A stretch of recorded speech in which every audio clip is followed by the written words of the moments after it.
So, first off, before I get started with any introductions, can people use the reaction button on Zoom? And if you can, could you just all of you give me a thumbs up, just as I did on my own screen? Marvi can, and I see Derek, I see Mona, I see that's beautiful. And I also see a few people doing it on cam. That's beautiful. That's what I wanted. All right. So the reason for that is that I would love for you to participate a little bit in this. Basically, we do not have a lot of time together, so I'm going to be quite brief, and I'm going to give you two mental images of what resilience is and what it can be used for in a good way and what it can be used for in a bad way. So what are my credentials to be able to talk about this? I work as a psychologist in my everyday work, and I am a trained psychologist of 5 years of studies at university and in at least 2 years of authorization, and I've had more than 1,000 clients through. So I've seen a lot of different adversity. I've seen a lot of different people having family issues, having health issues, having issues with their self-esteem, and so on and so forth. So a lot of different ways of dealing with life. And through thousands and thousands of hours sitting there talking to them, helping them through this situation in their life, a few things become clear to one. And therefore, I want to give you two mental images to think about what is resilience. Because to be honest, I don't like the word. Resilience is very misused in many ways. And therefore, I'm going to start with the first mental image. The first mental image is the rock. Resilience that resembles a rock is the kind of resilience that we are taught very much in a masculine way. You should just take the blows and you should be able to withstand anything and just keep on going even though it's difficult. And that is in many ways good, but it's also in many ways bad. Because just as a rock, if you hit a rock enough times with another rock or with whatever, it will chip away. So the rock will become smaller and smaller and smaller. So a rock could withstand a small wave, for example. A small wave of water wouldn't affect a rock, but a tsunami would affect a rock, even though it's quite big. And even if the rock is a mountain, even if the rock is so big that it has lasted for millennia, water will still tear it away. It will slowly remove it from existence.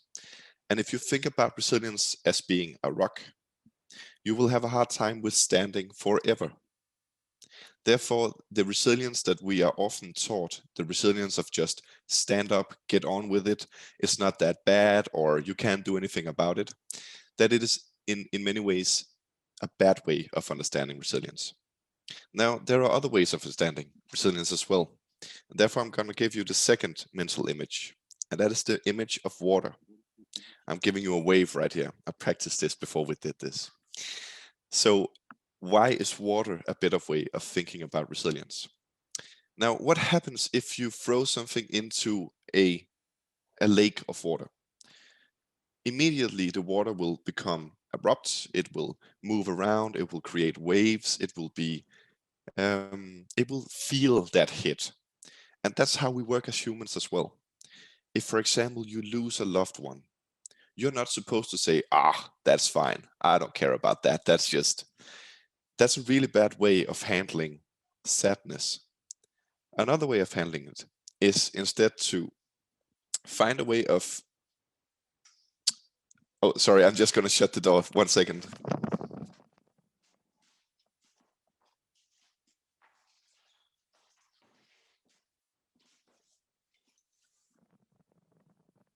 Yeah, sorry. So back to water. What happens if you throw something into water? Well, it immediately becomes, it is fluent, so it reacts to whatever you throw into it. And just the same way, if you lose a loved one, you should react. There should be crying. There should be negative emotions. There should be sadness. But that shouldn't continue forever. And just as water, if you throw something into it, in the beginning, it will become wavy. But very soon, it will start to slow down and you will get the same equilibrium. You will get the same calm waters that you had before something was thrown into it. And that is how I want you to think about resilience. So resilience is being able to take the blow that you get and live with it until you find that balance again. Not being able to take the blow and just keep on moving. I have so many clients coming into my practice telling me that, my boss gave me a task that I couldn't complete, and when I couldn't complete it, I was yelled at. So instead of taking that negative situation and saying, whoa, okay, I need a break, I just need to focus on my normal stuff until I get the balance again. Instead, they say, no, I'm going to try again. I'm going to push it until I get this through. The problem with that is you already spent a lot of energy trying to push that through in the first way. So now that you have to repeat it, you have less energy, meaning that you have a lesser chance of actually completing the task. Instead of just standing back saying, okay, I need a break. And after that break, when I reach my balance again, I can retry. So don't be a rock. Be like water, my friend. And some of you might remember that quote from Bruce Lee. He was a martial arts expert, but he was also a philosopher. And one of my favorite interviews ever is one where he sits in a sofa very calmly saying, be like water, my friend. And what he meant by that is both relevant in fighting, in martial arts, but it's also very relevant in everyday living. In martial arts, if you are like a stone, if you have the perfect defense, at some point, your adversary, the one you're fighting with, will find a way through that defense. He will chip away at it because it takes a lot of energy to keep on defending. But if you're like water, if you move with his flows, if you move with his energy or her energy, then you have a completely different way of engaging in that combat. And it's the same with life. If you try to withstand the blows that you're getting, you will fail at some point. But if you move with it like water, if you take the hits that come and then find balance again before you move on, then you have a way better chance of actually building this resilience that we're talking about. So resilience is not being a rock, it is being like water. That's all for me today.